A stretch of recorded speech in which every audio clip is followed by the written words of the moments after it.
If you're listening to this at night, don't pause it. Because the moment you do, the silence in your room starts to feel too thick. Like it's waiting for something.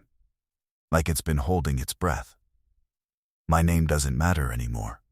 But I was a detective with Las Vegas Metro for 11 years, and I'm telling you right now, there are places in this city that don't show up on any map.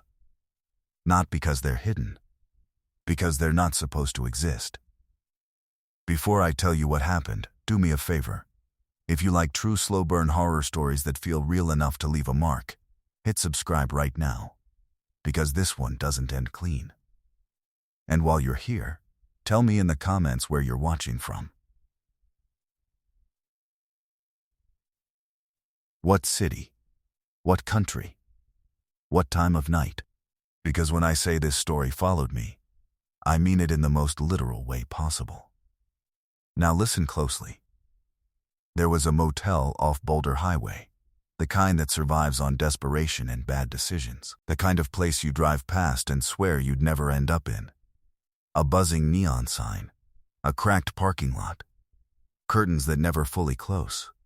And yet at 2:13 a.m., I got the call. Missing person. Male, early 30s.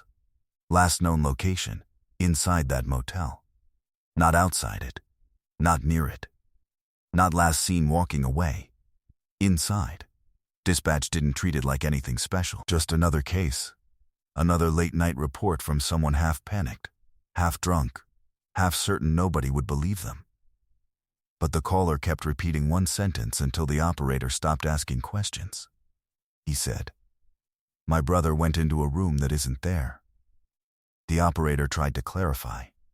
He said, "He went into a room that isn't there." She asked for the room number. He whispered, like he was ashamed to say it out loud. 47. I remember sitting in my cruiser with the windows up and the engine running, listening to that number like it was a joke I didn't understand. Motel rooms don't vanish. They don't appear. They don't slip out of reality like loose teeth. The caller sounded coherent enough. No screaming, no rambling, just this tight voice, like someone gripping a steering wheel too hard. So I took it. No backup, no lights, no urgency. That was my first mistake. Acting like this was normal. On the drive there, the streets felt emptier than they should have been. Vegas never sleeps. Even on the dead nights, you can hear it breathing. Tires on asphalt. Distant music.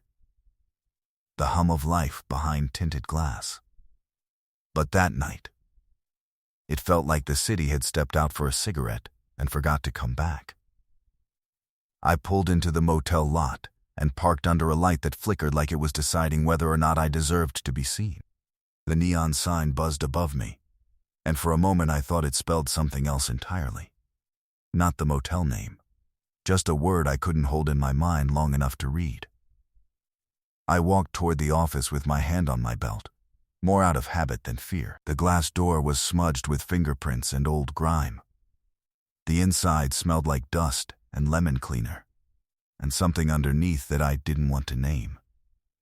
The man at the front desk looked up like he'd been waiting for me. That was my second mistake, not turning around. He wasn't old, maybe mid-40s. Sharp cheekbones, sunken eyes, like he didn't get restful sleep anymore. Like every time he closed his eyes, he saw something that made him open them again. "Metro?" he asked. I nodded. "Missing person call." His mouth tightened. Not surprise, not confusion. Recognition. "Yeah," he said quietly. "I heard. I asked for the name of the missing man. He gave it. I asked what room he'd checked into. He didn't answer right away." His fingers tapped the counter, slow and uneven, like he was counting something that wasn't there. I said, "What room number?" And the clerk finally looked at me fully. His eyes were dry and red around the edges like he'd rubbed them too much. He said, "We don't have a 47. I waited, expecting the usual. A gap in numbering. A maintenance room. A missing sign. something practical. But he didn't say anything else. So I asked him for the room list, for the registry, for the keys. And that's when he reached under the counter and pulled out the room map like he'd been hoping I wouldn't ask. It was laminated. Faded, the kind of thing they print once and never replace. Room 41 through 46 lined the north wing. Then, 48 through 53. A clean skip. A deliberate absence. I stared at it and felt my mouth go dry. Why does it jump? I asked. The clerk shook his head once. Small. Quick. It just does. I stepped closer to the counter and lowered my voice. You're telling me the missing man went into a room that doesn't exist? The clerk swallowed. Then he said something that should have sounded ridiculous, but the way his throat moved when he spoke made it feel like a warning someone had carved into his bones. He said, sometimes it shows up anyway. Not real. Real. Not real. I didn't say that out loud. But it flickered through me like a thought I didn't fully own. I asked for security footage. The clerk pointed at a small monitor beside him. The screen was on, static lines rolling faintly like snow falling sideways. There, he said. And I looked. At first it was nothing. Just the hallway camera. A view down the north wing corridor. Ugly carpet, beige walls, doors evenly spaced. Then I saw him. A man walking down the hall. The missing person. He moved slowly, like he wasn't sure where he was going, like the hallway was longer than it should have been. He stopped at the blank stretch between rooms 46 and 48. He stared at the wall. Then, he reached for something. And the image stuttered. Not the camera, not the video. Like reality itself hesitated. The man's arm moved forward, as if there was a doorknob there. His hand closed around it. And he opened a door that wasn't in the hallway. A door I could not see in the footage. But I could see him entering it. The air in the office felt colder. I leaned closer to the monitor.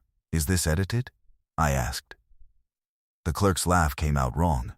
Not amused, not even bitter, just tired. No, he said. That's the problem. I turned toward the hallway itself, visible through the office window. It looked normal from here, a corridor with a cheap carpet runner and flickering lights. I said, show me. The clerk didn't want to stand up. I could see it in him. Like standing would be agreeing to something. But he did. He grabbed a ring of keys and came around the counter, walking beside me like someone escorting a body to a grave. The hallway smelled worse up close. Old smoke and laundry detergent, and something damp that never dried. Every door was shut. Except one. A door near the far end was cracked open just slightly, and the gap looked too black. Not shadow black. Not low light black. A deeper black. A black that didn't reflect the fluorescent ceiling lights. I pointed at it. Is that one occupied? The clerk followed my finger and his face changed. Just a flicker. But I saw it. Fear. That's room 46, he said quickly. That's not. He stopped himself. I kept walking. We reached the area between 46 and 48. There was nothing there, just a strip of beige wall. No door, no frame, but the paint looked different in that exact spot. Like it had been scrubbed again and again. Like something had been removed. Like hands had touched the wall too often. Like breath had been pressed against it. I stepped closer. The air here was colder. Not draft cold. Not air conditioning cold. It felt like the temperature dropped because the wall didn't want warmth near it. I pressed my palm against the paint. The wall wasn't warm. It wasn't cool. It was almost wet. The clerk whispered from behind me, barely audible. Don't knock. I didn't even realize my fist was already raised. I froze and looked back at him. He shook his head again. Harder this time. His lips formed words without volume. Please. Not real. Real. Not real. I lowered my fist, and that's when I heard it. Not from the office, not from the parking lot, from inside the wall itself. A sound that didn't make sense. A soft click. Like a lock turning. Like something on the other side had decided it was awake now. I stepped back. There was still no door, just the same beige wall.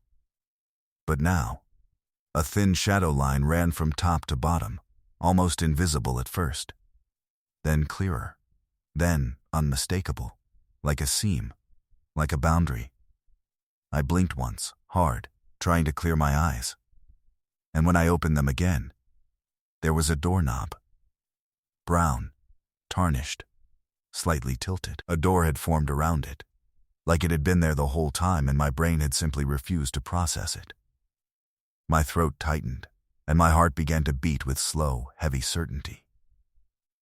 The clerk's voice shook behind me. Sometimes it only appears for certain people. I didn't ask what he meant, because the door looked familiar in a way I couldn't explain, like I'd seen it before. Like it had been waiting for me specifically. A room in a motel that wasn't on the map. A number missing like a tooth in the mouth of the building. 47. I stared at the handle, and in the silence, I could swear I heard something breathing. Not in the hallway. Not behind me. On the other side. I should tell you what the report said. Because if you only hear what I heard in that hallway, it sounds like a story someone made up to keep themselves interesting. It sounds like a man trying to turn a bad call into a legend. Vegas has a way of doing that. People come here, get swallowed by the lights, and when they resurface, they want their scars to mean something. So here are the facts as they were given to me. The missing person's name was Daniel Harlow, 32. Local. No priors worth mentioning. Employed. Rent paid. No known addiction issues according to the sister who filed the report. Last contact was a text message sent at 2:05 a.m. It read, "I'm at the motel. I'll call you after." After what? The sister's name was Marlene. She stayed on the line with dispatch long enough to repeat the same thing 7 times. She told them Daniel had been acting strange for days. Not paranoid. Not delusional.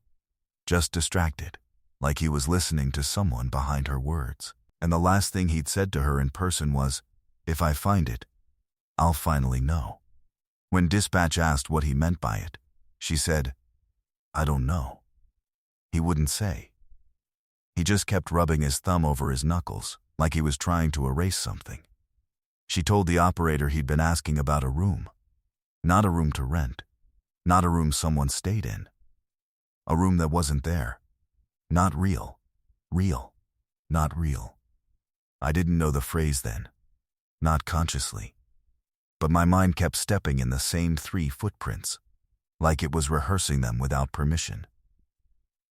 In that hallway, standing in front of that door, I did what I always did when something didn't add up. I turned to procedure. I asked the clerk for the guest registry again. For Daniel's paperwork. For the key he was assigned. I told myself it would be normal. It would be a number. It would be something the mind could hold without splitting. The clerk didn't move.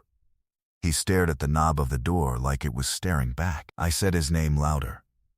He flinched slightly, then snapped out of it the way people do when they've drifted too close to a memory. He swallowed and gestured with his chin toward the office. He didn't want to go with me. I could see that. But he did anyway, walking fast, shoulders tight, not looking left or right, like the hallway itself might open its mouth. Inside the office, the fluorescent light felt harsh, too bright after that corridor. I could still feel the cold line of air against my palms. The clerk pulled open a drawer and slid out a thin clipboard. Daniel Harlow checked in, he said, voice small.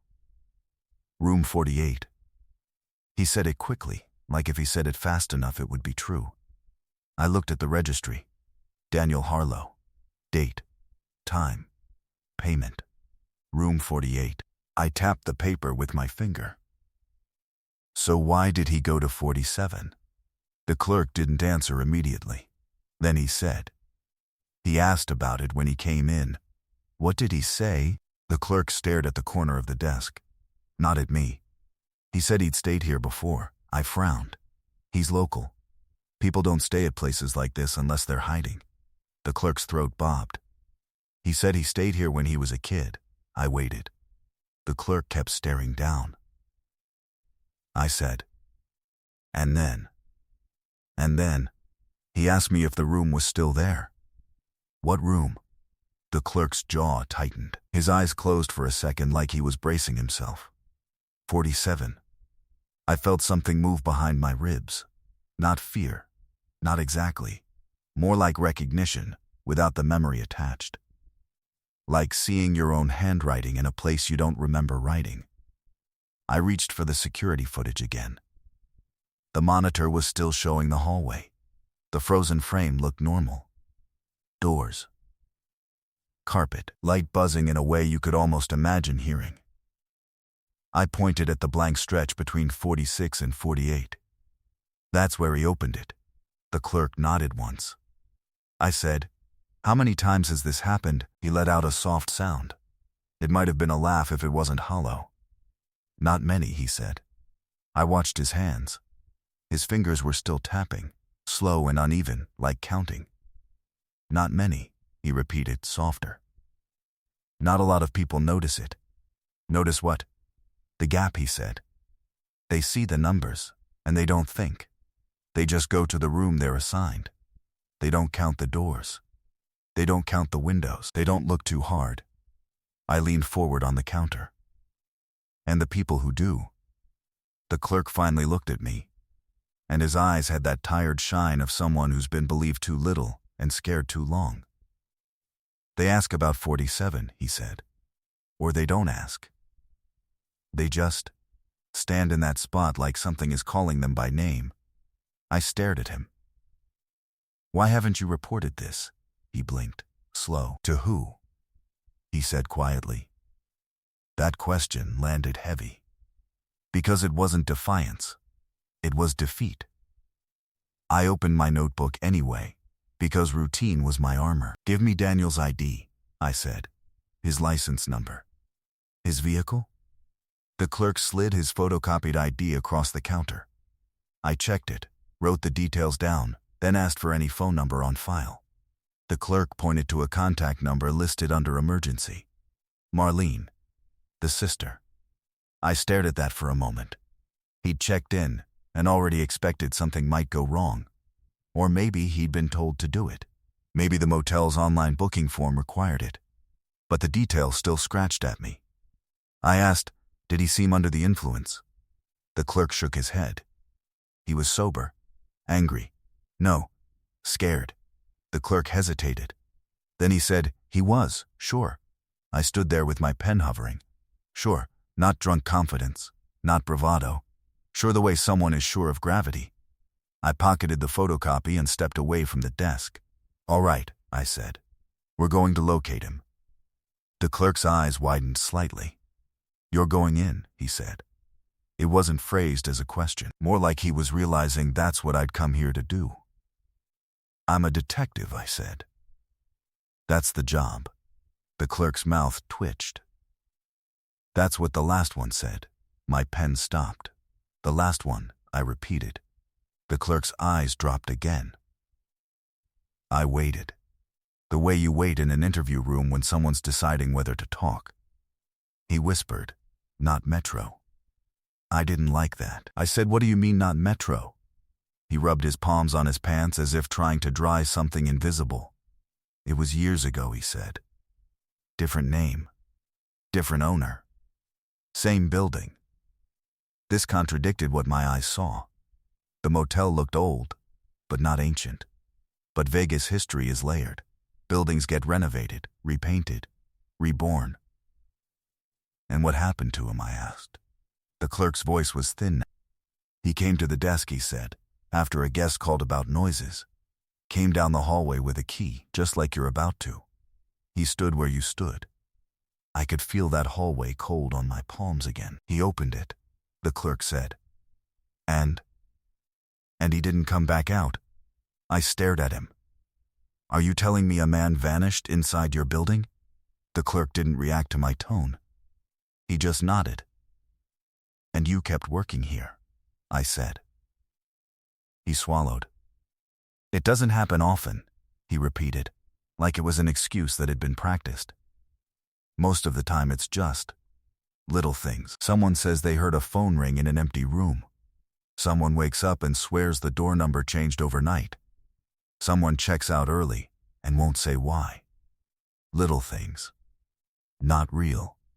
Real. Not real. The phrase drifted through my head again. This time it felt less like a thought and more like something pressed against the inside of my skull. I asked him, "What do you know about 47? He looked at me like I'd asked him to name God. "I don't know," he said.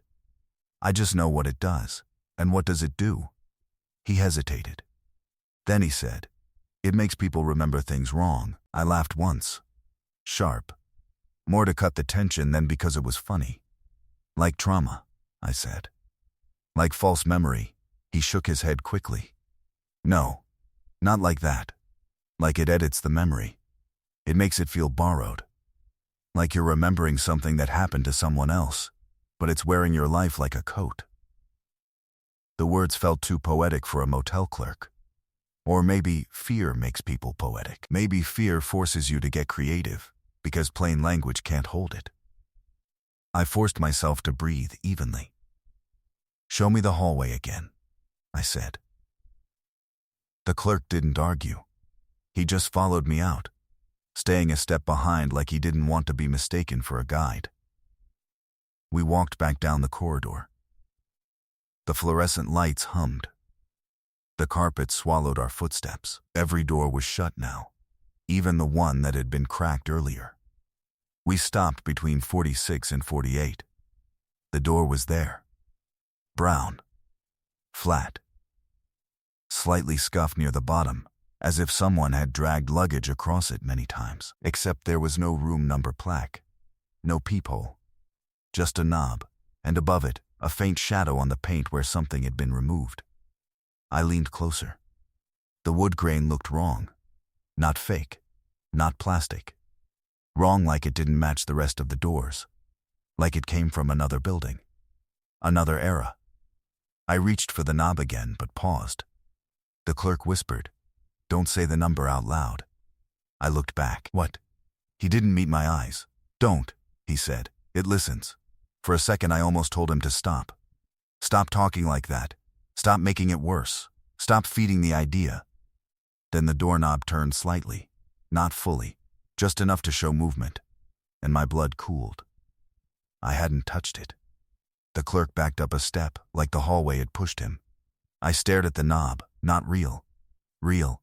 Not real. I didn't say it, but my mind did. Again and again. As if repetition could keep the world stable. I pulled my phone out and opened the camera. I pointed it at the door. On my screen there was no door. Just beige wall. My thumb hovered over the record button, my breathing suddenly loud in my ears. I lowered the phone and looked with my eyes. The door was still there. I raised the phone again. Blank wall. Lowered it. Door. I felt something like nausea, but colder. Reality shouldn't split like that. Not in clean lines. Not in a hallway that smelled like cheap detergent. I turned to the clerk. "You see it, right?" I asked. He stared at the door with a fixed expression, like if he blinked it might become something worse. "I see it," he said. I tried to anchor myself. To pick something certain. Anything.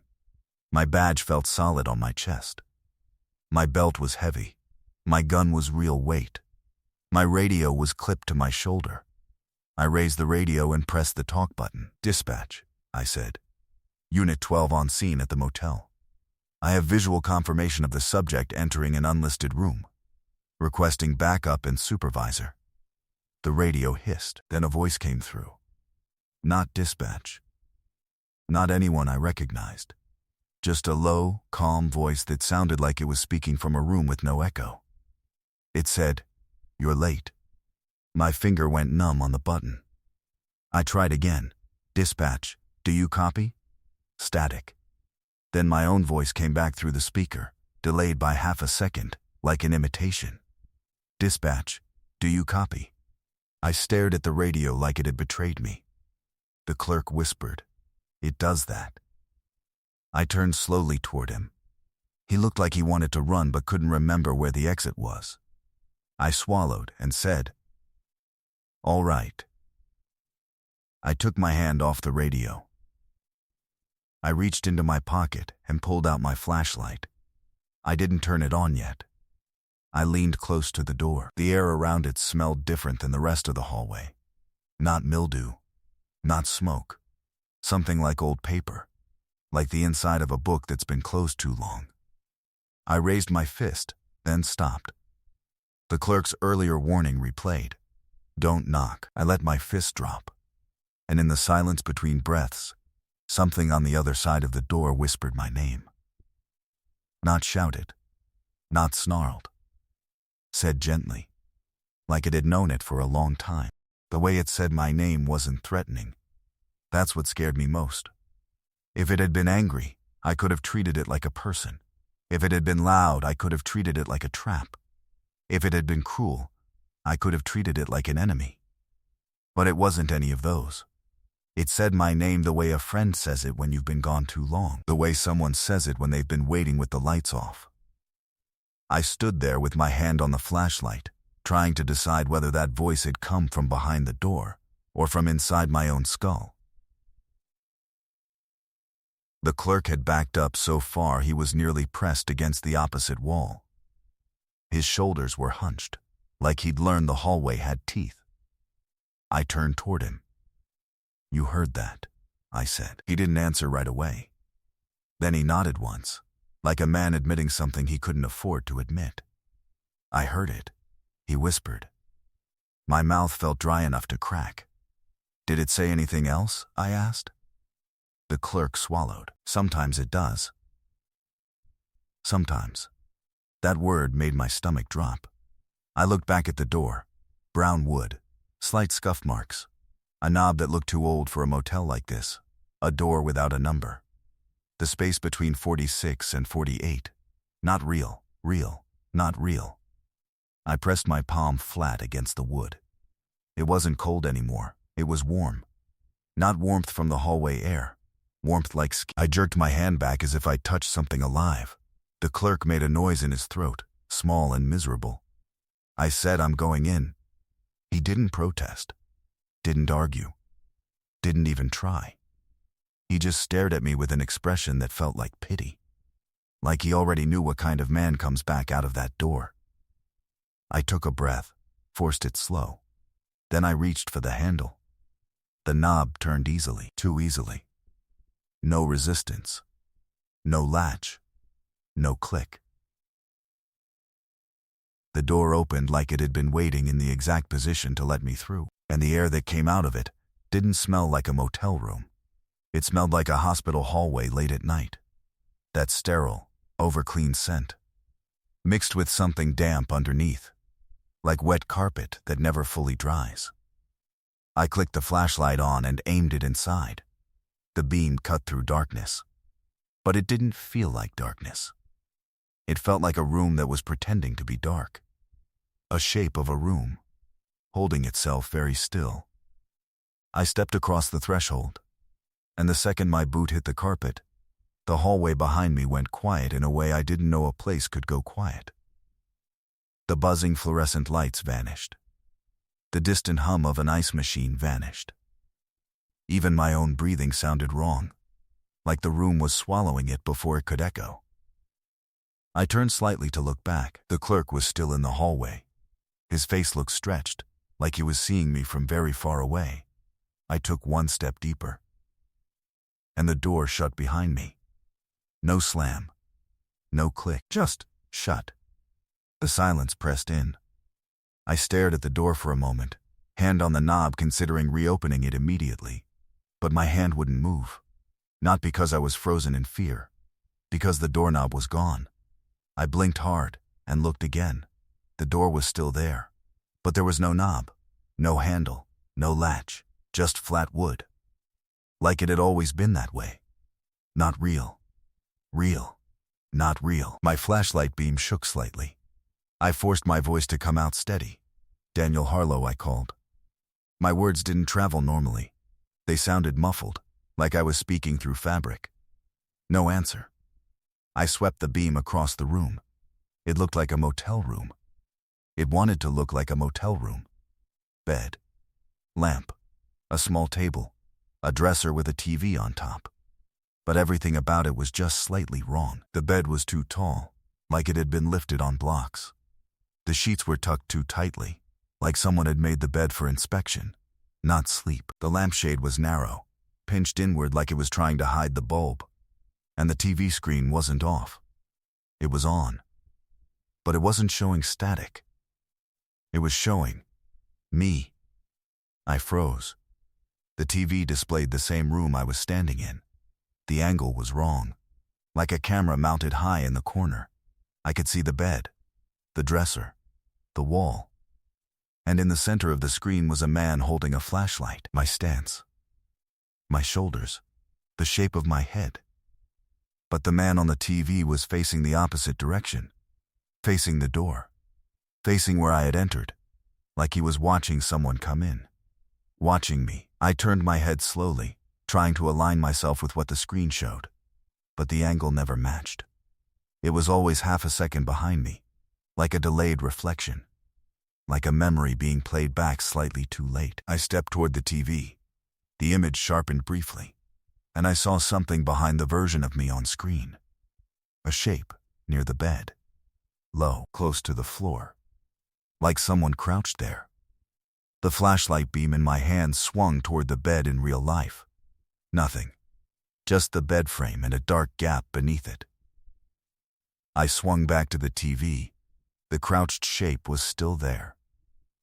But now it was closer. Not moving with footsteps. Moving the way shadows move when the light source changes.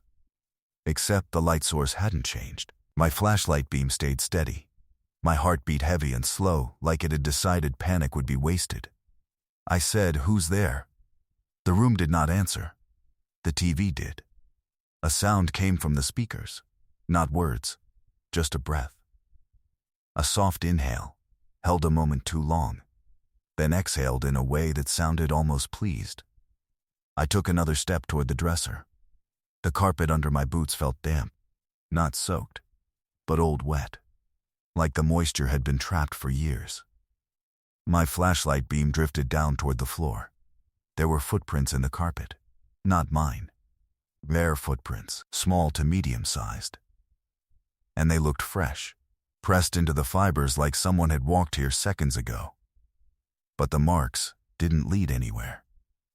They formed a circle around the bed. A slow loop, round and round, as if someone had been pacing without leaving. I felt the hairs on my arms lift. I tried the door again, because I needed to remind myself I still had choices. I placed my hands on the wood and pushed. It didn't move. It wasn't locked. It was solid. Like a wall. Like the door had never been a door at all. I backed away. The air felt thicker now, warmer, closer. I turned toward the bed. The bed wasn't just tall. It was too tall to easily look under without bending low, and the gap beneath it was black in a way that didn't match the shadow around the room. The darkness under the bed looked deeper than the room could physically hold. I stepped closer anyway, flashlight beam angled down. The beam didn't reach the back wall under the bed. It should have. I could see under beds. I'd searched under beds. I'd found things under beds that people thought they could hide from the world. But this wasn't a normal space. The light stopped after a few feet as if it had hit fog. As if something down there was eating brightness. I stood still, staring at the gap, and the TV behind me clicked once. Not changing channels, just a single mechanical sound, like something had pressed a button. The voice came again, not from the TV this time, from the bathroom door. It was half closed, leaving a thin slice of darkness inside. The voice whispered, "Detective, slow. patient, as if it enjoyed saying it. Like a title, like a role, like a piece of me it had already claimed. I aimed the flashlight at the bathroom. The beam hit the door. The bathroom light was off, but I could see the sink, the mirror, the white tile. And in the mirror, I wasn't alone. My reflection was there. Yes. Flashlight in hand. Face pale. Eyes tight. But behind my reflection, standing in the darkness of the bathroom, was a second figure. Tall, still, not moving. It had no face that I could recognize. Just an impression of a head. The mirror did not distort. It did not glitch.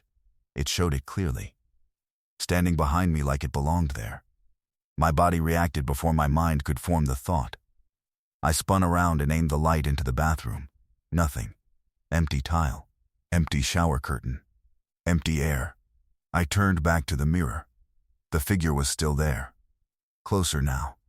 It was leaning forward slightly, like it wanted to see me better. Like it wanted me to see it better. Not real. Real. Not real. My mouth formed the words without sound. The figure's head tilted in the mirror, as if it understood, as if it agreed. My throat constricted. My hand tightened around the flashlight until my fingers hurt. I stared at the mirror and spoke as calmly as I could. "Where is Daniel Harlow?" The reflection of me didn't answer. The figure behind me did. Not with words, but the mirror fogged in one slow breath, as if something had exhaled against the glass from the inside. The fog spread outward like a stain, and when it cleared, there were letters, not scratched, not drawn, formed by moisture, as if the room itself had written them. Look down. I stood there for a long time, staring at because every instinct in me said to do the opposite. But the problem with places like this is that they don't just threaten you. They convince you you've already lost. Slowly, carefully, I lowered the flashlight beam. Down. Down toward the bed. Toward the darkness underneath. And as the light tilted closer to that gap, I heard something inside it shift. Not crawling. Not rushing. Just shifting. As if adjusting its position to get comfortable. As if it had been waiting for me to finally look. I didn't crouch right away. I stayed standing. Like height would protect me. Like if I kept my head above the bedline, nothing underneath could reach me. That's how the mind bargains when it runs out of logic. It invents rules in the moment and clings to them like they've always been true. The words on the mirror were already fading. Look down. They evaporated like breath, leaving only my reflection and the harsh beam of my flashlight. I told myself it was a trick. I told myself it was a panic hallucination. I told myself I'd been awake too long. Not real. Real. Not real. My feet didn't move. But my flashlight beam crept closer to the bed, inch by inch, like my hand was acting without asking permission. The bed frame cast a clean shadow on the carpet. But the darkness beneath the bed didn't behave like shadow. It was deeper than the room. It had thickness. It had a shape that refused to be measured. I forced a breath through my nose and stepped closer, until the edge of the mattress brushed my thigh. The sheets were tucked so tight they looked vacuum-sealed, stretched smooth without wrinkles. The blanket felt wrong, just looking at it. Too clean for this place. Too perfect. A motel room that wanted to look untouched. That's when I realized something else. There was no luggage. No suitcase. No duffel bag. No jacket tossed on a chair. If Daniel checked in, he had nothing with him. Or the room had taken it. Or it had never let it in at all. I lowered the flashlight until the beam pointed into the gap. The light traveled a few feet and then softened, as if the air itself turned to haze. It shouldn't. It was a standard lead beam. It should have cut cleanly all the way to the back wall. The carpet should have ended in dust and a forgotten sock. But there was no back wall. The beam faded into a grayish blur, like shining into fog. And in that fog, I saw something pale. A shape, just a suggestion at first. It looked like a hand. My grip tightened. I waited for it to move, for fingers to curl, for a wrist to slide forward. It didn't. So I lowered my body a few inches, bending at the knees. The carpet dampened my pants at the knee immediately, cold moisture soaking through fabric like the floor had been wet for hours. I leaned and aimed the beam more directly. The pale shape was definitely a hand now, palm facing down, fingers slightly curled. It lay on carpet that looked exactly like the carpet beneath my boots, as if the space under the bed wasn't under the bed. As if it was another room. A room underneath the room. My stomach lurched. The hand had a wedding band. Gold. Simple. It gleamed faintly under my light. I stared at it and felt a strange rush of relief. That ring made it human. That ring meant person. Not ghost. Not creature. Just a man who had gotten too close to something. I said, "Daniel." My voice came out low and thin. The hand didn't move. I said it again, louder. "Daniel Harlow." Nothing. The silence was complete. Absolute. Like the room held its breath. Then, from somewhere behind me, the TV clicked again, and the sound of my own voice came through the speakers, delayed and distorted, repeating the name I'd just said. "Daniel. Daniel, Daniel." I turned my head toward the dresser. The TV screen still showed the room from that wrong angle. The version of me on the screen was bent forward, staring under the bed, and behind him on the screen, standing in the center of the room, was the bathroom figure, tall, still, watching me search. Except the figure wasn't in my actual room. I looked up and around. Nothing stood behind me. No shadow, no movement. I turned back to the TV. The tall figure lifted its arm slowly, not waving, not pointing. It raised its hand and placed its palm against the screen, like it was pressing from the inside. My skin went cold. The image on the TV rippled faintly, as if the glass had become water. Then the figure leaned closer. And for a second, just a second, the face came into focus. Not a monster face. Not rotted, not bloodied, not monstrous. Worse. It was blurred the way faces blur in dreams. A face your mind refuses to resolve because resolving it would mean admitting you know who it is. I blinked hard, and the face blurred again. I forced myself to look away from the TV and back under the bed. The hand was still there. But now, I could see more of the arm. It stretched deeper into the fog, disappearing into that impossible space. I swallowed. I had two options: leave, and call this in as an unexplainable phenomenon I couldn't even describe in a report, or reach in and pull the man out. I told myself it was simple. A person inside a space. A hand within reach. A rescue. I lay flat on the damp carpet, ignoring the cold seep through my shirt, my cheek pressed into fibers that smelled like old detergent and mildew. The flashlight beam wobbled as I shifted, then steadied. I extended my arms slowly. The fog under the bed felt like cold breath against my skin. My fingers inched toward the hand. I could see the wedding band clearly now. I stretched. Almost there. Almost touching. Then the hand twitched. Just once, a small movement in the fingers, like someone trying to wake up. My heart jumped into my throat. "Daniel," I whispered, "I'm here." The hand twitched again. And then, very gently, the fingers began to curl. Not toward me, away from me, like it was pulling itself deeper into the fog. "No," I said under my breath. I reached and grabbed the wrist. The skin was cold. Not corpse cold. Cold like it had been in air conditioning too long. but it was real skin. Real bone under it. I wrapped my hand tighter and pulled. The arm resisted. Not with strength.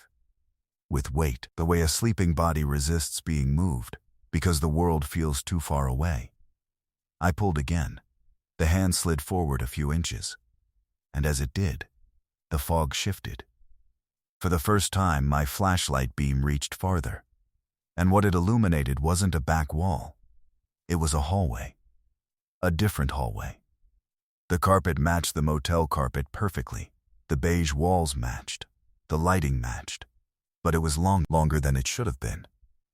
And on both sides of it were doors. More doors than the motel could contain. They stretched into the distance until my light couldn't reach the end. And every door had the same thing. No peepholes. No numbers, just handles. Waiting. My hand tightened around Daniel's wrist.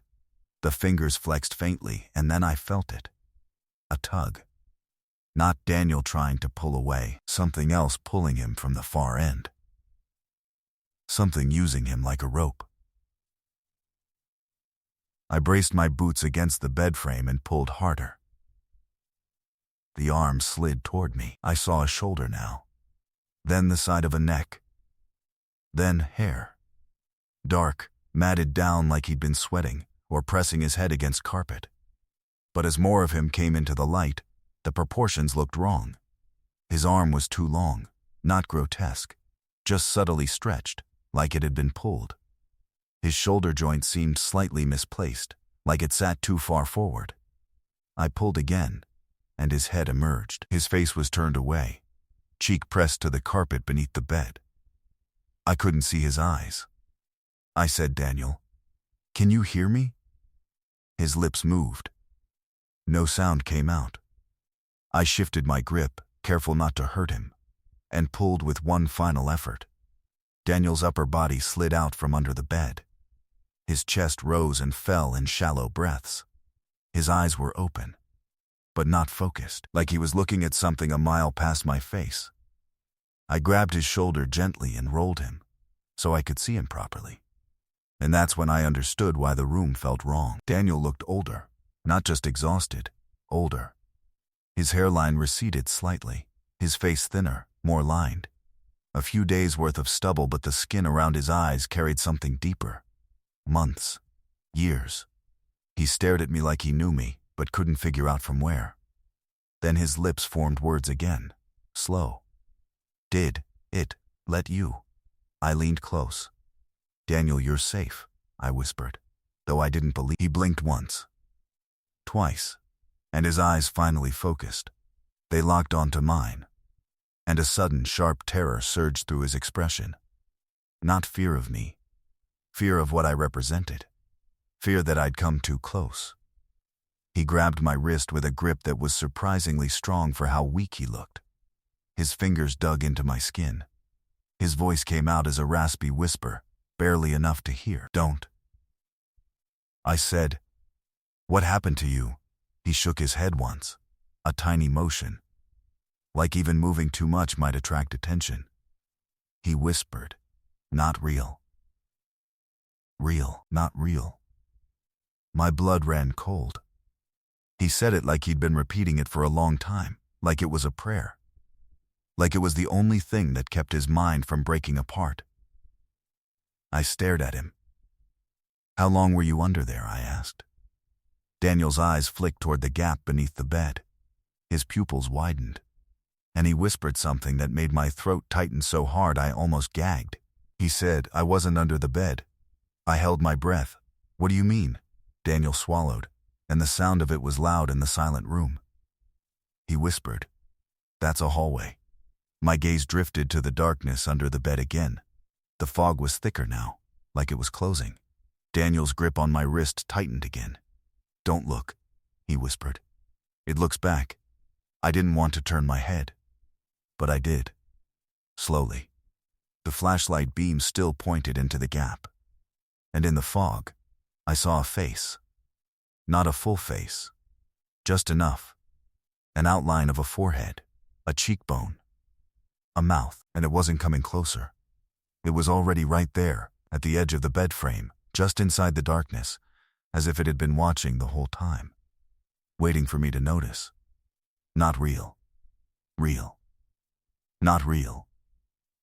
Daniel's whisper shook. It followed me up, he said. It followed me up. The face in the fog didn't move. It didn't need to.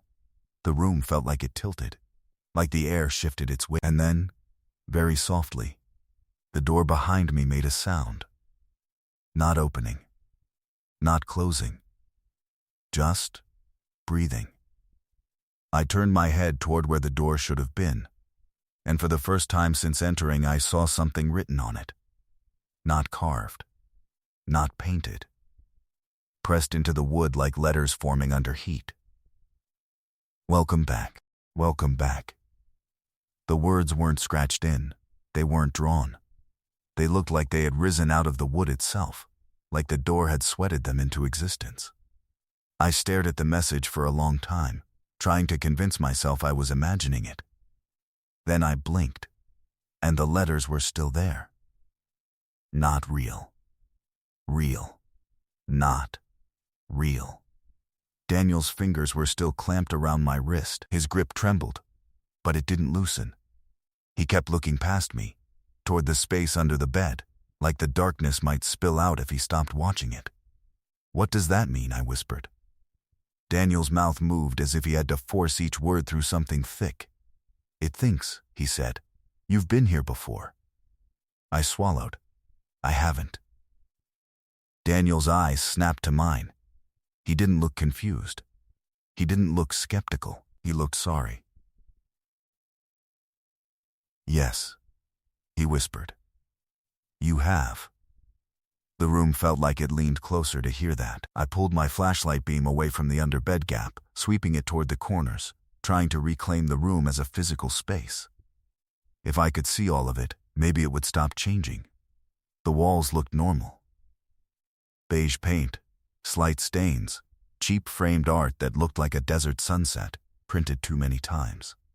The ceiling vent was dusty. The air conditioning unit under the window was humming, but the sound didn't match the feeling. It hummed like a memory of noise rather than real noise. The window curtains were drawn. I stepped toward them. Daniel's hand tightened around my wrist. Don't, he whispered again. Don't open things. I'm not opening, I said, though I realized I didn't know what counted as opening anymore.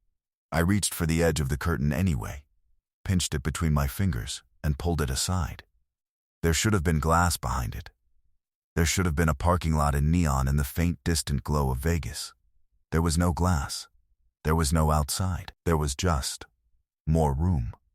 A second layer of the motel, like a copy printed over the original but slightly misaligned. It looked like another window, another curtain, another wall. A room inside the room. I let the curtain drop. My chest felt tight, like the air had become thinner. I backed away slowly and glanced toward Daniel again. He was sitting upright now, leaning against the side of the bed with effort. His eyes were wider than before, like waking up had only made him more aware of where he was. His lips moved. He was whispering the same phrase over and over, almost silently. Not real. Real. Not real. I crouched beside him. How did you get in here? I asked. Daniel's throat bobbed. I didn't mean to, he whispered. I swear I didn't. But you asked about it. Daniel's eyes flinched at that, like the words burned him. I didn't ask, he said. Not at first. I just recognized the gap. The gap. Like a missing tooth. Like a skipped stair, the space where something should be but isn't. Daniel swallowed again. My mom brought me here when I was little, he whispered. I didn't even remember until last week. It just showed up. What showed up? I asked. Daniel stared at the floor. Then he lifted his shaking hand and pointed at the bed.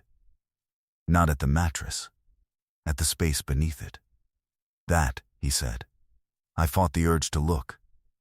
Daniel's voice, it was in my dreams, he whispered. A hallway. Doors with no numbers. And a room that felt like it was waiting with my name inside it. My throat tightened. You've been dreaming about this motel. Daniel nodded slowly. And then I drove past it. He let out a breath, shallow and shaky. I wasn't even going to stop. I just wanted to look at it. I wanted to prove it was real. Not real. Real, not real. I glanced at the door again. Welcome Back was still there. The room was too quiet.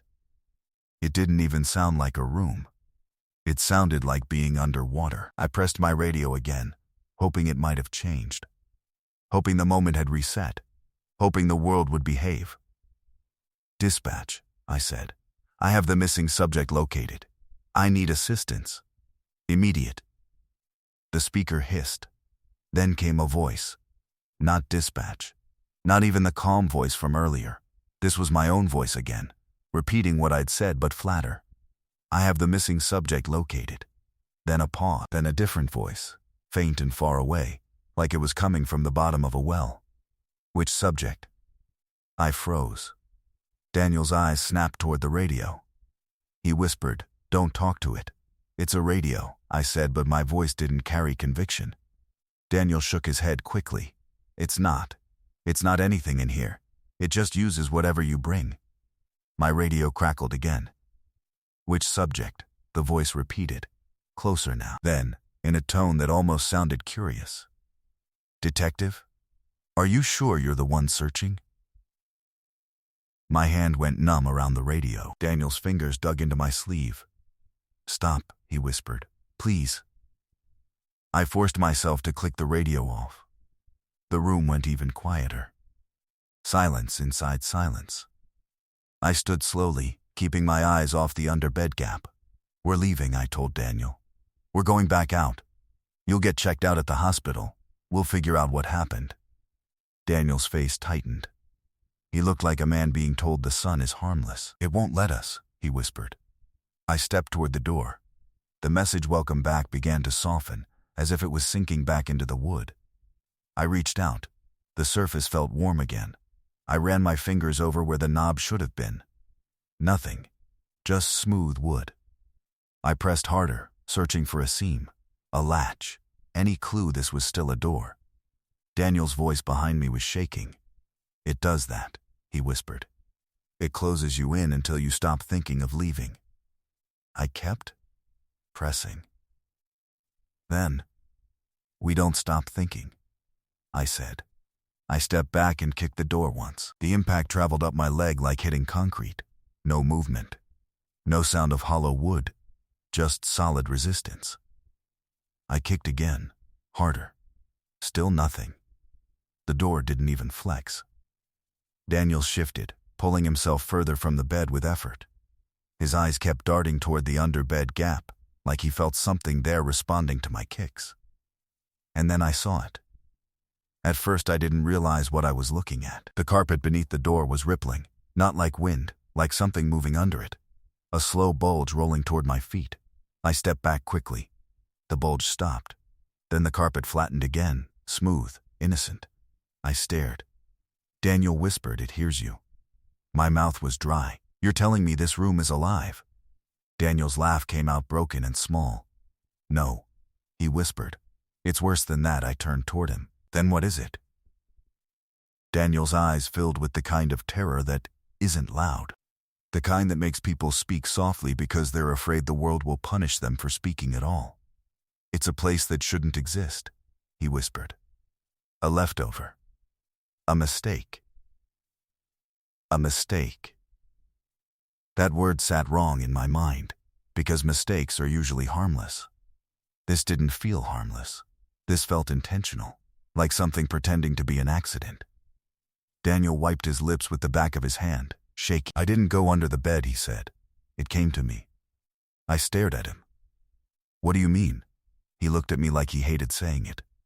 "The hallway opened," he whispered. "Not there. Not at first. It opened. In my head." I'd be at work and suddenly I'd smell the carpet. I'd hear doors closing. I'd see a gap between numbers, and my mind would slide into it. I felt cold spread up my arms. And then, Daniel continued, voice trembling. I drove here because I thought if I stood in front of it, I could control it. I could look at it on purpose instead of it showing up when I didn't want it. Not real. Real. Not real. He swallowed. I saw the space, he whispered. I saw the seam where the door should be. And I felt this relief. Like finding something I lost. My stomach turned. You opened it, I said. Daniel nodded, tears gathering but not falling. And it opened back. His hands curled into fists, and when I stepped in, I thought I'd just check. Just peek, just prove it. But the door shut behind me and the knob vanished, and I knew immediately, I'd made the wrong choice.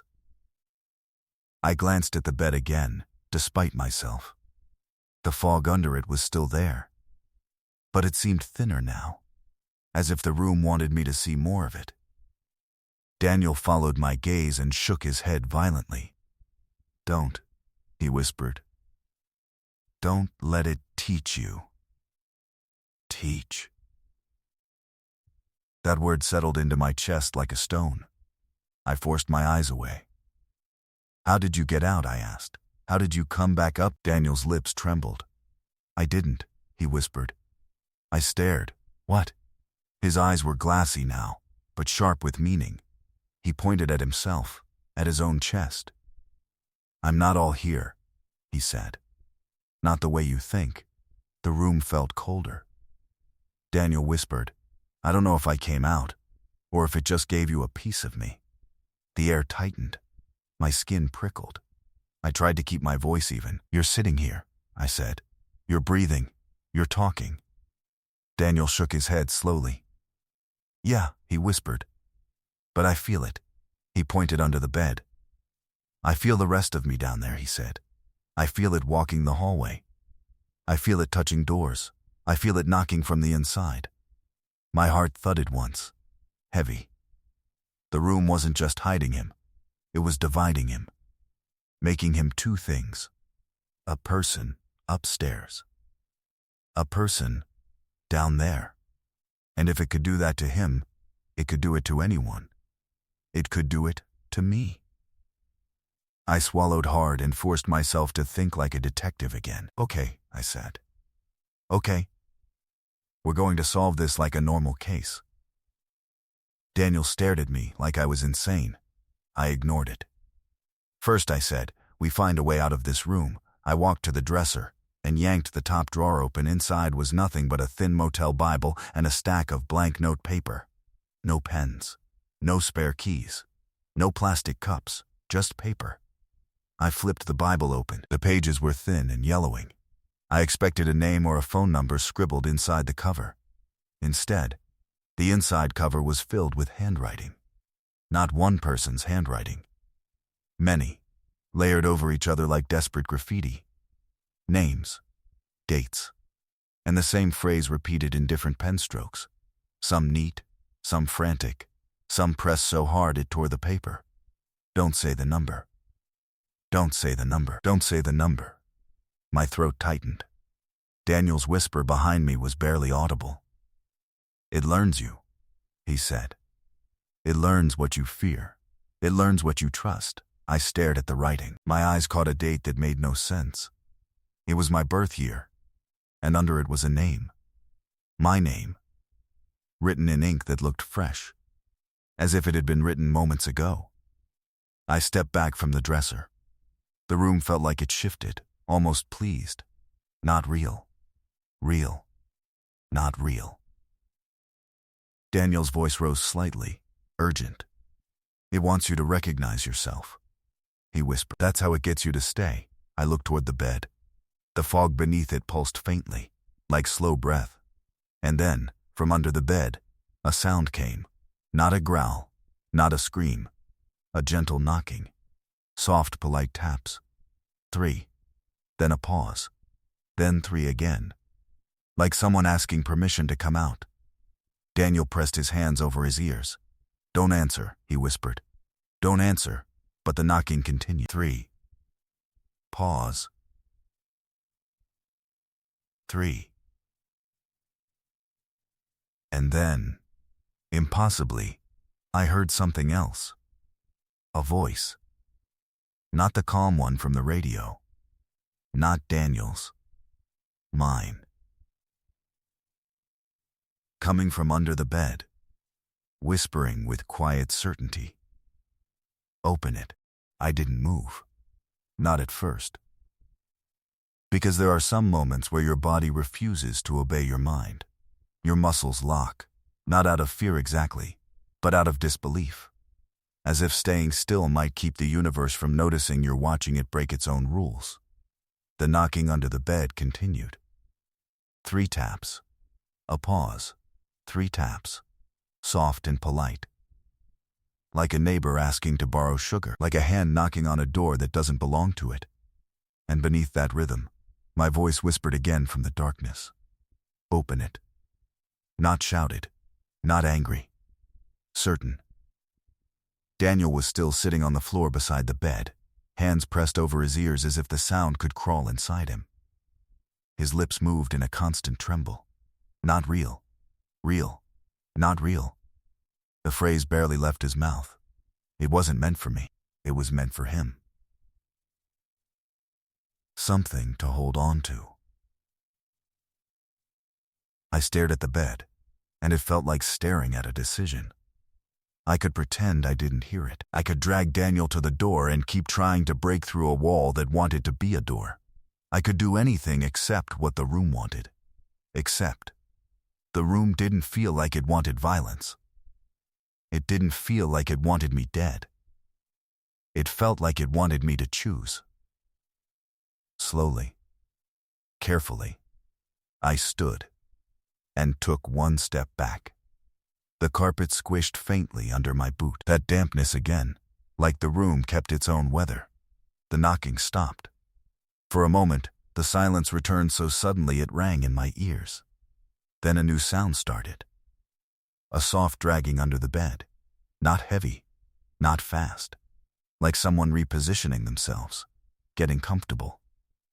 The edge of the bed skirt shifted slightly, and the fog under the bed thinned, just enough for me to see the hallway again, that longer hallway. More doors than any building could hold. Doors with no numbers. Just handles. Waiting like they were all the same door repeated. Daniel whispered through his hands, voice muffled. It's not trying to get out, he said. It's trying to get you in. I didn't take my eyes off the gap. What happens if I go in? I asked. Daniel's hands lowered slowly. His face looked exhausted in a way that felt ancient. He stared at me with open fear. You don't come back the same, he whispered. Even if you come back. I swallowed, throat dry. I forced myself to look away from the bed and focus on something solid. The dresser, the TV, the mirror, all the normal pieces pretending they belonged to a normal motel room.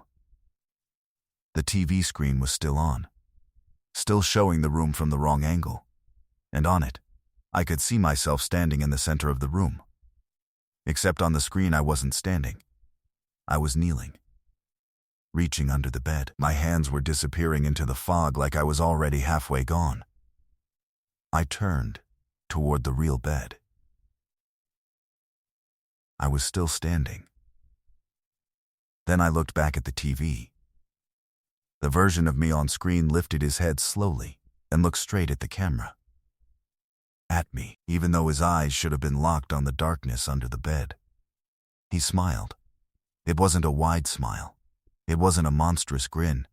It was a familiar smile. The one you give when you've convinced someone to do something they swore they wouldn't. Daniel's voice trembled. That's not you, he whispered. I couldn't answer. Because it looked like me. It moved like me. It had my posture, my hands, my face, but it felt like a mask worn by something patient. My radio on my shoulder crackled suddenly. Even though I'd turned it off. The speaker hissed. Then that calm voice came through again. Closer. Warmer. Detective, it said. You're doing good. My fingers went numb. Daniel's eyes widened with panic. "Don't listen," he whispered. "Don't." The voice continued, ignoring him. "You've always been good at finding what people try to hide," it said. I stood completely still, heart pounding slow. The voice didn't sound evil. That's the problem. It sounded reasonable. It sounded like it belonged in my life. It sounded like a supervisor talking to you during a hard case. Like reassurance, like purpose. And that made it worse. Because if something horrible is obvious, you can fight it. But when it sounds like help, you lean in. The radio hissed again. "You came here because you were supposed to," it said. "Not real. Real. Not real." I felt the words push against my tongue like they wanted to come out. I forced them down. "I'm leaving," I said mostly to myself. The radio voice responded immediately. "No," it said gently. "You're returning." Returning. That word cut through me. Because I didn't remember leaving. Daniel suddenly pushed himself up, using the bed frame for support. His knees shook. His face was pale and drawn. "We have to move," he whispered. "It's getting stronger." "Stronger how?" I asked. Daniel pointed at the ceiling. I followed his finger. At first, the ceiling looked normal. Then I saw it. The vent above the bed wasn't dusty anymore. It was moving. Not the cover. The darkness behind it. Like something shifting inside the duct. Like something breathing behind the metal slats. A faint vibration traveled through the room, so subtle I thought it was my pulse. Daniel's eyes filled with fresh terror. "It changes the room," he whispered. "It changes it until it matches what it wants." I watched the vent. The metal slats flexed once, barely, and then a single droplet fell from it onto the carpet. Not water. It was clear but thicker. It sank into the fibers and vanished. Another droplet fell, then another, slow, steady.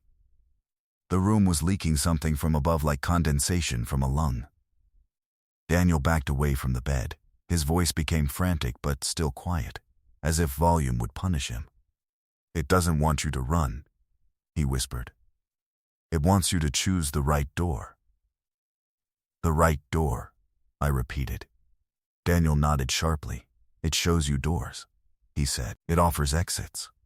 But every exit is just another entrance." I stepped toward the door wall again, pressing my hand against it, hoping something had changed. The wood was warm. My palm slid down the surface slowly. No knob, no seam, just a wall wearing the shape of a door. I backed away, jaw tight. "Then how do we get out?" I asked. Daniel's eyes flicked toward the bed again. His lips trembled. "That," he whispered. "That's the only way." My stomach turned. "You said that leads to the hallway," I said. Daniel nodded. "And the hallway leads where?" I asked. Daniel's gaze became distant, like he was trying to remember a nightmare without letting himself fall back asleep. "It leads to doors," he whispered. "It leads to rooms. It leads to versions of places you know, but wrong." My breath came shallow. "That's not an exit." Daniel swallowed. "It's the only path it gives you," he said. "It's the only direction it allows." The vent above us flexed again. A faint scraping came from inside it, like nails across metal. Daniel flinched violently. "It's coming," he whispered. "It's coming into this part, as if the room had sections, as if it was layered." I looked at the bed again. The fog under it seemed thinner now, more inviting, like the gap had widened. I lowered my flashlight beam toward it. The hallway beneath the bed was clearer than before. Longer. The doors seemed closer. And in that hallway I saw movement. A figure walking far away, slow and calm, passing door after door. At first I thought it was Daniel's other half, the part he said he could still feel down there. Then the figure stopped, turned its head, and looked up, directly toward me. Even from that distance, I felt it recognize me. Then it lifted its hand and pointed at a door along the hallway, a door that had something on it. Not a number. A word. My throat tightened when I realized what it said. Metro. Not real. Real. Not real. Daniel whispered behind me, voice breaking. That's your door. The vent scraped again, louder. The room vibrated faintly, like something large shifting its weight above the ceiling tiles. The air felt tighter, warmer, like the motel room was becoming a closed mouth. Daniel grabbed my sleeve, eyes wide. Now, he whispered. If you're going to do it now. My mind screamed no, but my body moved anyway. I knelt slowly. The damp carpet chilled my knees instantly. I leaned forward, flashlight beam cutting through the fog. The hallway beneath the bed was waiting. The door labeled Metro was waiting. And somewhere far down that hallway, the figure still pointed. Holding the direction steady like a promise. I slid my arm under the bed again. The fog hit my skin like cold breath. My fingers reached forward, and the moment my wrist passed the threshold into that hallway air, I heard something behind me in the motel room. A soft sigh. Like relief. Like satisfaction. Like the room had been waiting for this the entire time. The moment my arm slipped into that space beneath the bed, the air changed. It wasn't colder. It wasn't warmer. It was thinner, like breathing in a place that isn't meant for lungs. My fingers brushed carpet, but it didn't feel like carpet anymore. It felt like fabric stretched over something living. Like the floor had a pulse, slow and steady, and my hand was resting on it. Daniel's voice behind me shook. Don't go all the way, he whispered. Don't. I wanted to answer him. I wanted to say something reassuring, something professional, something that sounded like a plan. But my mouth wouldn't form it. Because the second my hand moved farther into that hallway, my mind began to slip. Not like fainting, like drifting. Like your thoughts are a deck of cards and someone has started sliding them apart. Not real. Real. Not real. The phrase looped through me, keeping me upright. I pushed my shoulder lower. My head dipped toward the bed frame, and my flashlight beam followed my arm, shining directly into the hallway beneath. Now the fog wasn't fog, it was distance. The gap under the bed wasn't a gap. It was an opening, a threshold, and the hallway wasn't under the room. The room was above the hallway, like a lid. I slid my second arm forward. The moment both hands were in, I felt something pull, not tugging roughly but guiding. Like gravity had changed direction. I drew a breath and eased my head closer to the opening. The edge of the bed frame pressed against the back of my neck, and for 1 second I felt like I was being born into the wrong world. Then my face crossed the line, and the motel room vanished behind me. The pressure of it, the damp carpet, the warm door wall, the vent scraping above. All gone. I was in the hallway, not crawling, not squeezing. Just there. Standing upright on the carpet as if I'd always been. My flashlight was still in my hand. My badge was still on my chest. And the air smelled exactly like the motel hallway outside. Cheap detergent, old smoke, a faint, sour dampness. But it was too quiet. Not silent. No. It had sound. But the sound felt held back, like it was behind glass. I turned slowly, expecting to see the bed opening behind me. There was no bed. There was no room. There was only hallway stretching both directions, long and endless, doors lining the walls. Every door looked identical.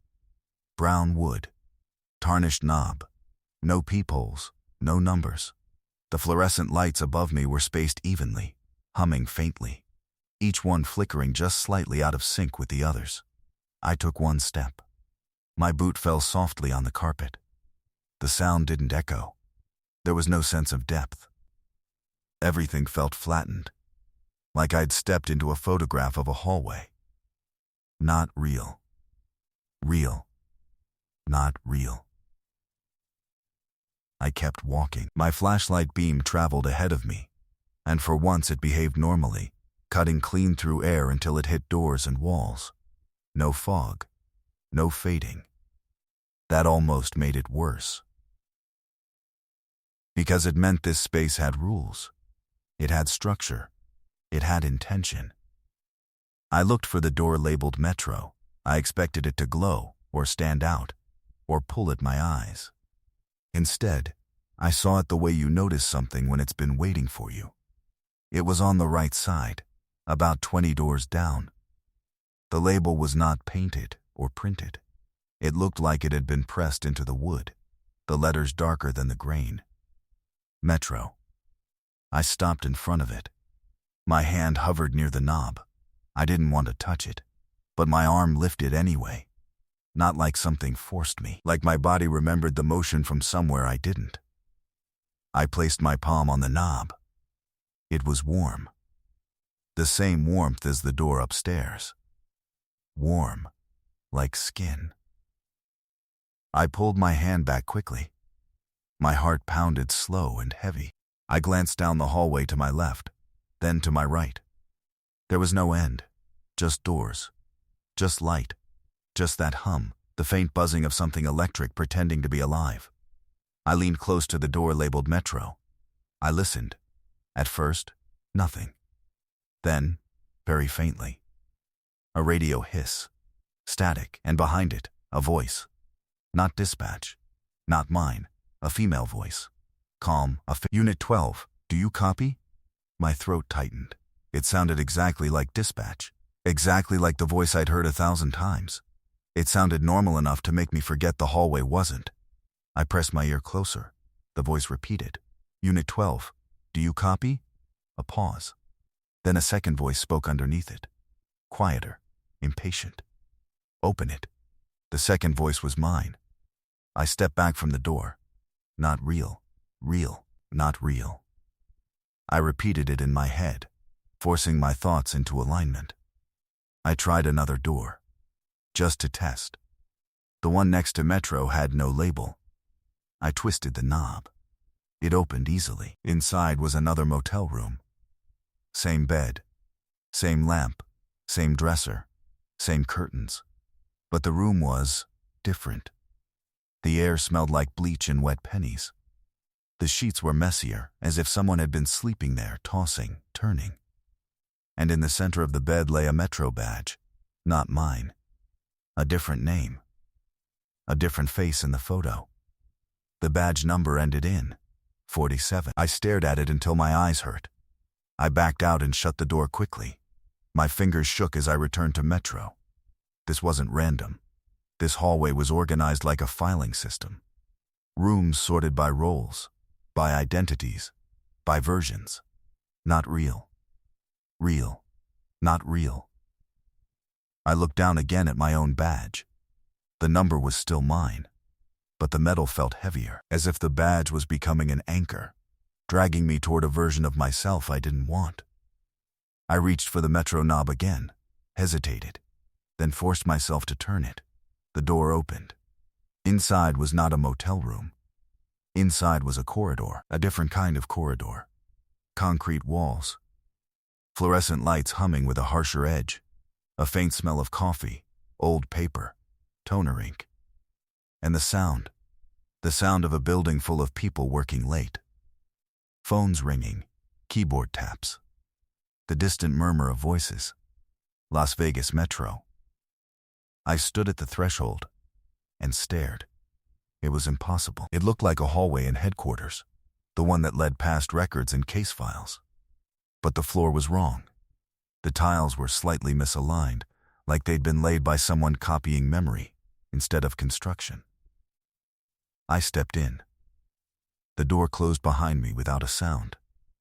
I walked down the Metro corridor slowly. My flashlight beam felt out of place here, like bringing a candle into a lit room. As I passed the first door, I saw the sign. Interview 3. Normal. I passed the next. Evidence. Normal. I passed the next. Missing persons. My chest tightened. The murmur of voices grew louder. But I couldn't understand words. It sounded like conversation played underwater. I reached the end of the corridor and saw the main bullpen through glass. Desks, computers, filing cabinets, the pale glow of monitors, and people. Dozens of people. Working, moving, talking. I stepped closer to the glass. None of them looked up. It was like watching coworkers through a window.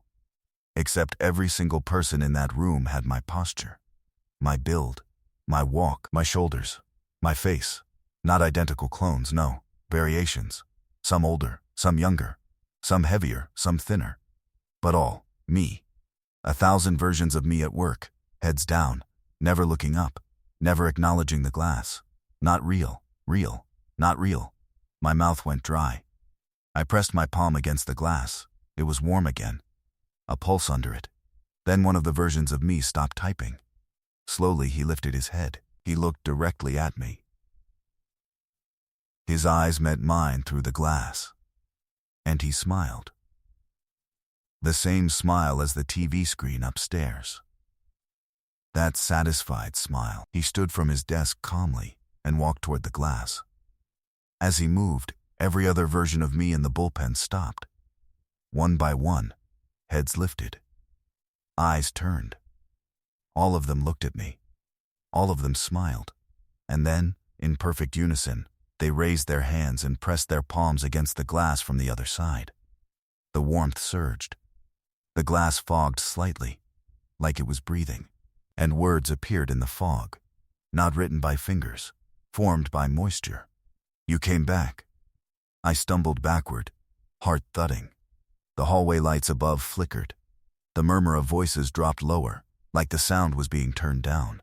And in the new silence, I heard something behind me in the metro corridor. Footsteps. Slow. Heavy. Approaching from the direction I'd come. I turned my head. At the far end of the corridor, something stood beneath the fluorescent lights. A figure. Tall and still. The same blur-faced presence from the motel mirror. It didn't rush. It didn't threaten. It simply stood in my path, blocking the way back to the door. My breath came shallow. I looked left, right. Doors along the corridor. All labeled. All normal. But now I noticed something that made my skin crawl. Every door label ended with the same number. Interview 347. Evidence 47. Missing persons 47. Not real, not real. The blur-faced figure took one slow step forward. The fluorescent light above it flickered, and for a split second I saw its outline more clearly. Not a monster. Not a demon. Just a shape that looked like a person standing too close to the edge of being real. Its head tilted slightly, curious, like it was wondering why I was afraid. Then it lifted its hand. Not to grab. Not to strike. To point.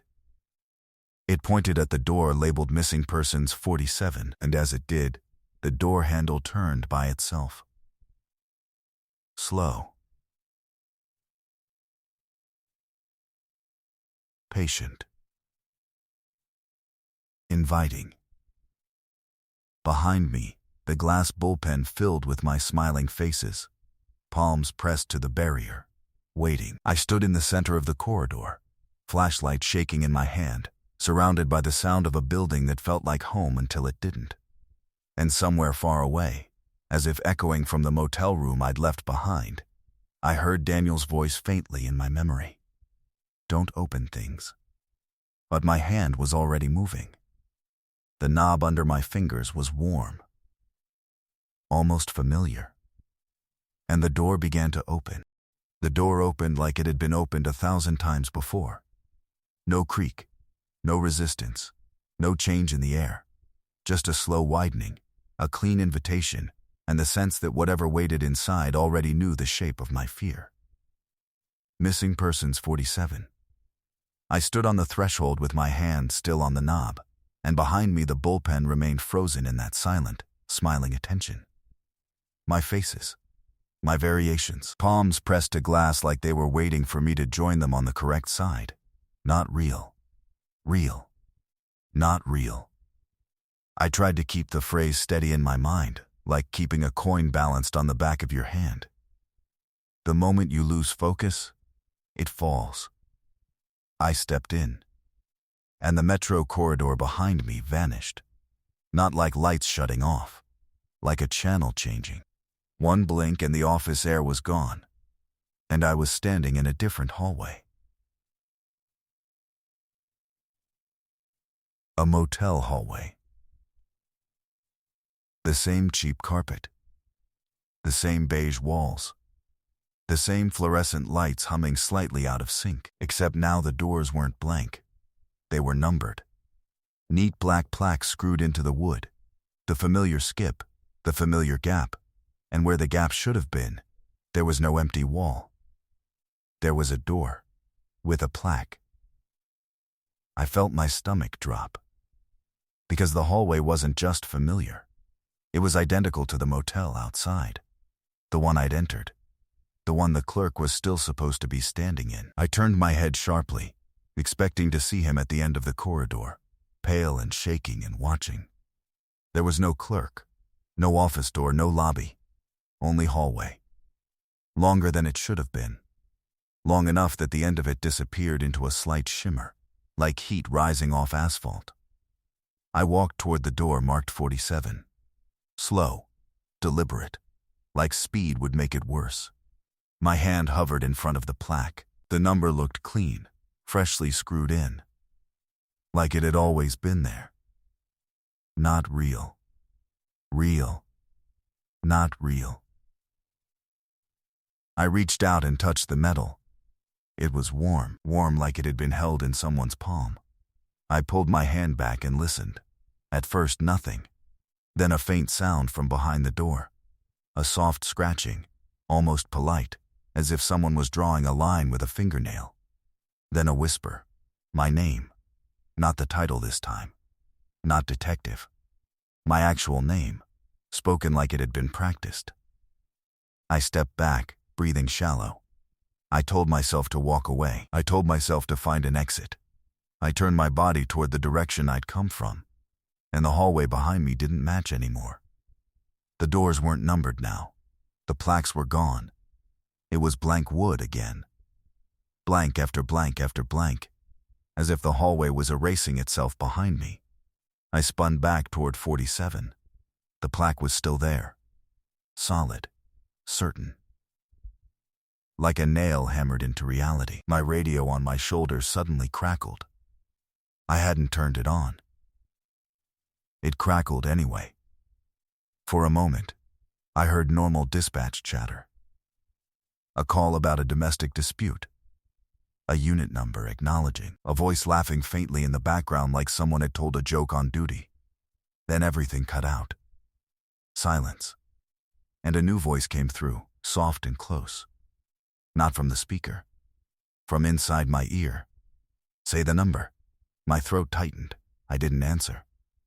The voice stayed patient. Say it. Not real. Real. Not real. I kept my lips closed. The voice sighed, almost kindly. Then you'll hear it anyway. The lights above the hallway flickered once. And the plaque on the door shimmered slightly. The number looked darker now, as if it had been pressed deeper into the metal. And then I noticed the detail that made my hands go numb. The 47 plaque wasn't centered. It was slightly crooked. As if it had been screwed in by someone whose hands were shaking. As if it had been put back on in a hurry. I stared at the screws. One was newer than the other. The top screw was old. Rusted. The bottom screw was bright and clean. Like it had been replaced recently. My pulse slowed. I leaned closer. The clean screw had something scratched into its surface. Small letters. 2 words. Unit 12. My unit. My spine tightened. The cold moved through me like a tide. Because if my unit number was there, then I'd been here. I backed away. My flashlight beam trembled across the carpet. The hallway's fluorescent hum deepened, like the lights were breathing heavier. And behind the door marked 47, something shifted. A soft, dragging movement, like someone repositioning their feet, like someone standing up. Then the doorknob began to turn from the inside.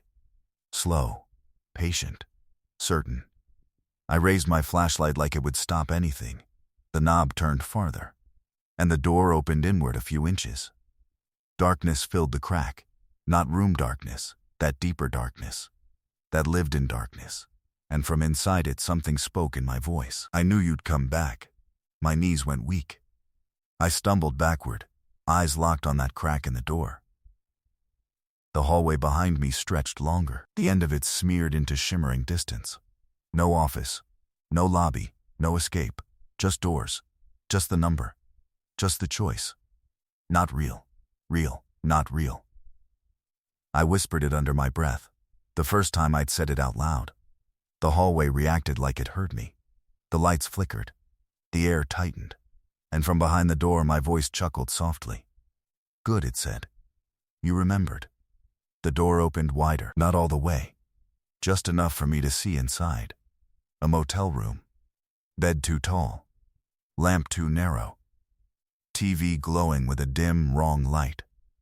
And in the center of that room stood a man. A man wearing a Metro badge. A man holding a flashlight. A man looking at me like he'd been waiting a very long time. He looked like me. But his smile was calmer. More settled, like he'd stopped struggling against whatever lived here. He lifted his hand slightly, not waving, just offering, as if inviting me into my own reflection. I stepped back again, and my heel hit something solid. I turned sharply. A wall. The hallway behind me had shortened. Closed in, doors pressed closer together, shrinking the space. The only open space left was the crack of room 47. The only direction left was forward. Not real. Real. Not real. My mouth opened to call for help, but no sound came out. No voice, no breath. The air refused to carry it. Inside the room, the other me tilted his head. He spoke softly. So quiet, he said. That's how it keeps you. I didn't want to listen. But listening was automatic. Like gravity. Like falling. I raised my flashlight beam into the room. The light landed on the TV screen. And on that screen was the motel office. The front desk. The clerk standing there with his hands on the counter, eyes wide, staring at the monitor. He looked older than he should have, like time had moved differently around him too. He lifted the phone to his ear as if he was calling someone. And I saw on the screen a younger version of me entering the lobby. Not now me. Younger me. Uniform cleaner. Hair darker. I watched myself in the past walk toward the clerk with calm confidence, like this was just another call. I watched my past self ask about the missing man. I watched the clerk pull out the map. And I watched past me walk down the hallway toward the gap. Toward the door that wasn't there. Toward the door that was always there. My lungs tightened. I turned away from the TV, and the other me smiled wider. See, he said gently. You didn't come here once. He stepped back into the room and motioned with his hand, patient. Come inside, he said. It's colder out there. The fluorescent lights in the hallway flickered again. One of them went out. Then the next. Then the next. The darkness rolled toward me like a slow tide. It wasn't rushing. It didn't need to. The hallway behind me disappeared into blackness. And the blackness felt like a presence with a mouth. I stood in the narrowing strip of light in front of room 47. The door was open now. Fully open. And the air coming out of it smelled like wet carpet and old paper. Like the inside of something that had been sealed too long. Not real. Real. Not real. My legs moved. One step. Then another. Toward the room. Toward the other me. Toward the warmth. The moment my boot crossed the threshold, the motel hallway behind me vanished like it had never existed. The door shut. No click. No slam. just shut. I stood inside room 47, facing the bed, the lamp, the TV. Facing the other me. He didn't look threatening. He looked relieved. He stepped forward, close enough that I could see the fine lines around his eyes. His badge gleamed under the dim lamp light. His badge number was mine. But beneath the number, a smaller engraving had been added. He spoke quietly, almost kindly. "It's okay," he said. "You don't have to explain it anymore." I tried to speak. My mouth moved. No sound came out. The other me nodded as if he understood. He leaned closer and whispered the last thing I heard clearly. "If you're listening to this." His voice softened, like he was speaking into a recorder. "Turn it off." The TV screen behind him flickered. For a split second, I saw myself again in the motel hallway outside, standing at the blank wall between 46 and 48, hand raised to knock.